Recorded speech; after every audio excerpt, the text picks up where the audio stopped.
So MMOs have evolved a lot in the last 10 years. And the one thing that we definitely wanted to avoid was the punish the player syndrome. MMOs are definitely moving away from this, but it's things like when two players that aren't in a group kill a monster, why shouldn't they both get credit for it? Why shouldn't they both get rewarded for it, fully rewarded for it, and not split it? In first generation MMOs, one of the players would get punished for it and not get rewarded at all. In the next generation, they split the rewards, but we're much more inclined to, you want to encourage the players to do this. You want them to fight together. You want them to meet each other. So why not make it as cool as possible to fight monster, get rewarded for it, exchange greetings, say, hey, you want to group up, you want to go, explore together, and that's how you make friends in an online game, and we want to make sure that we're facilitating that as much as possible. One of the core design philosophies we wanted to get behind in our content system is we wanted to make an MMO that delivered content to the player. I know that's a technical statement, but that gives content to the player without them even knowing that they're being delivered content. So if you think in other online games, in other MMOs, especially the previous generation, you have the following scenario. You're going into a new area of the game. You see this interesting looking ruined tower off to the left, and you see a town ahead of you.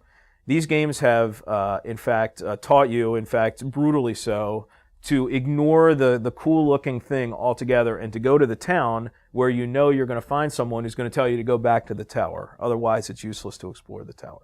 So, to me, that's dumb. The Elder Scrolls games, really what you do, and this is what you do in Elder Scrolls Online, is you see something interesting, you go over there, you find something to do. In fact, it might be a long sequence of quests. In fact, it can kick off a large amount of content. And you get something to do right there, you get rewarded for it, and then you can go to the town. Like, you don't have to do things in a certain order. You can go to the tower, and after the tower you might see an interesting camp of bandits off in the distance, and you go over there and there's something else to do. You don't have to do things in a certain order. With MMOs, they're traditionally end games, and these are, of course, to give players a variety of things to do. A lot of times it's portrayed as, oh, the PvE gamers want to do this, and the PvP gamers want to do this, but really in more modern games, it's you're an end game. You get to the end game. You leveled some alts.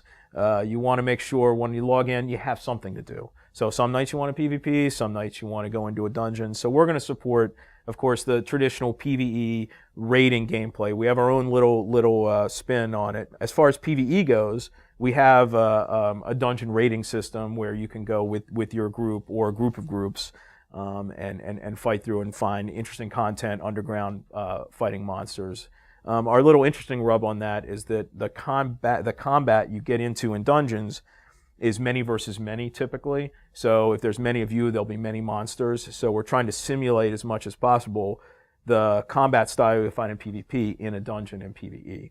Of course, there are situations where many of you are fighting some giant boss, but the Elder Scrolls IP in general doesn't have many giant bosses. It has lots of factions, it has lots of bandits, it has lots of groups of people. So in our dungeons, you tend to be fighting groups of things. So the part of the IP that we worked with the most to ensure that it was closest as we could get it in an MMO to what it would be in a console solo game is I'm the hero. In the Elder Scrolls games, you're always the hero. Like, you're, whether you want to or not in some cases, You go out there and you kill the dragons. You defeat Mehrunes Dagon in Oblivion. In Morrowind, you're up there fighting the Tribunal.